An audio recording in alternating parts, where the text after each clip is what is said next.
All right, Brandon, we worked on several things today. One thing was we worked on a smaller heel toe step one. We worked on the feeling of delaying the push and going up a little bit so the ball's not in the swing too soon. We worked on a heel toe two, and then the really pain in the butt one was a heel toe three. Okay. We also then worked on the feeling of a freer swing, letting that ball kind of fall up. And then the last thing we worked on was a hand position a little bit. So the first thing we did, watch step one. It's just a fluid heel toe step one, kind of a half a step. If you watch your original shot again, step one took longer because it was a slide. And that actually allowed you to push the ball a hair early. If we go to step one on the before one, right at the end of the step, see how the elbow starts moving? If we go to the one where you had the heel toe step,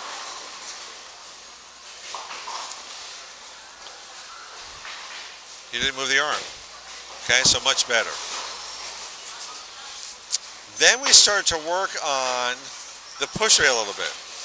This one here, I had you feel like the ball was a little bit late and it went up a little bit.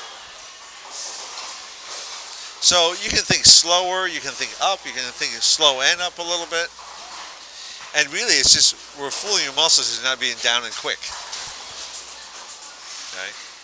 You always have to exaggerate a lot to the opposite of what your muscles are used to, which is really strange because you have to exaggerate so much that when you do it right, it feels wrong.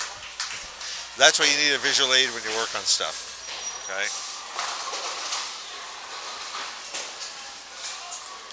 So if we look at this one here, still came down a little bit too soon, but not as soon.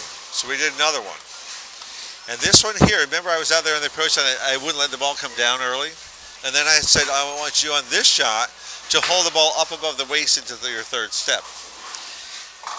Let's see what happened. Oops, went too far. Not bad. That's where I kind of like to see the ball on your second step. And that's you thinking up above your waist into your third step. It really just didn't come down as early. So that's quite a difference now on the same step. I got that back foot the same on both. That's a ball and a half, easily. And notice the step on the top got bigger. You had time for a normal step. And it was a heel toe step on the top. On the bottom it was kind of flat-footed. You didn't have time for a heel toe step. Okay? Let's watch that in real-time motion.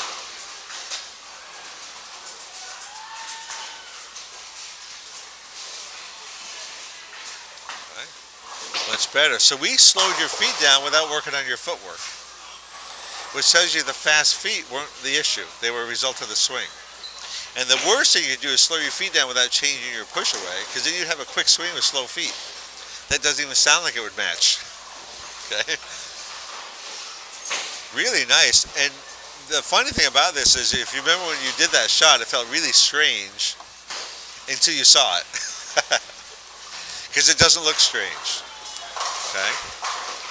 Really not bad. That's a great start right there. Well, you still kind of slid step three, so then we worked on a heel toe three, which is a very odd thing to focus on. Okay? And that will get more smooth the more you work on that. But just like what we did today, when you go to practice, you pick one piece to work on. 10 or 20 shots in a row, that's your only focus. As long as you do that one piece well, that was a good shot, I don't care what else happens. Then you work on something else. Then you work on something else. Okay? You know, when you came in today, you were bowling how your muscles wanted to bowl. So without even thinking that you bowled this way. We're teaching your muscles to bowl how you want to bowl. They're your muscles. They should do what you want. You should not have to do what they want. Okay? So that's really quite different already. It's this one here. And then here's the one with the heel toe, step three also.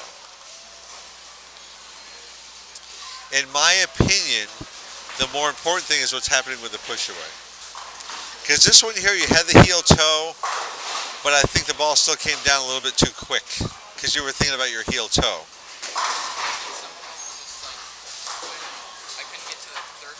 Right. So I think that was just big Correct. And what happens when you think about your third step, your body thinks, oh, good, you're going to think about that. We're going to do this again because you're not thinking about it. That's just your muscles not wanting to change. Okay. But I think, like I said, I think the most important thing short term is to get the ball more about here on step 2 instead of where it is up there. Okay. You can see in the picture how that affects your step also. Okay. Now the other thing we worked on that I think is kind of important is relaxing your arm and letting the ball swing up. So this one here, you're thinking let the ball swing as high as it wants to swing. You actually had a swing. Okay. Really not bad. And the reason that's important, the freer it goes up, the freer it's going to come down. If you control it up, you control it down. And remember, one of the goals was to get you more behind the ball. Muscle gets you more on the side. So if you're muscled in your swing, that gets you on the side of the ball. So having the ball kind of free fall up is going to help you relax to get behind the ball also. Okay? And that's you thinking let it swing well above your head. It's about head high, which is pretty good actually.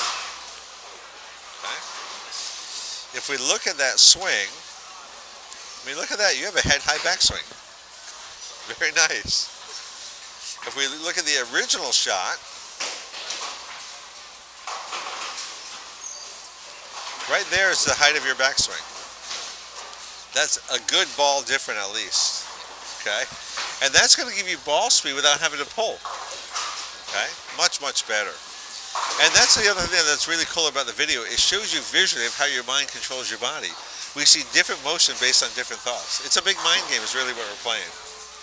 And the good thing about that is you can actually change your motion just by thinking about it. That's how powerful your mind is. Muscles have a hard time distinguishing actual motion from imagined motion. So the more you bowl in your head the way you want to bowl, and replay it that way over and over and over in your head, the more your muscles believe that's how you bowl now. Okay, so that's a great way to practice. Very nice change in the swing. Now even at that, I know it's kind of blurry because of the motion. Your index finger on the ball is more on the side of the ball here. It's a little bit more on the top. So when you had a freer swing, you stay behind the ball better. Okay? Then we did another one, and we kind of tricked your muscles again. I said, I want you to open your palm out at the top of your swing. And if we look at this one, you really didn't open your palm out, but you didn't turn your palm in. So you're actually right on behind the ball. All of the ball is below your hand. Okay? And that's a big difference compared to that original one on the top now. Right there you can see that the index finger is lower on the ball. Here the index finger is right on the top of the ball. Okay? So the last one felt kind of out of control. Is that normal for that to happen? Because it just felt like, I don't know, I had too much control. Okay, and like I said, it's going to feel out of control, which is a weird feeling, especially for someone that's used to controlling it. We're all control freaks. Okay? Imagine swinging your bat in baseball, trying to control everything. You would not be a very good hitter. You would actually lose power by controlling it. But yes, it's kind of a weird, it's almost a scary feeling to give up the control. But I think what you're going to find out, you're actually going to have better control on the lane by giving up control in your swing.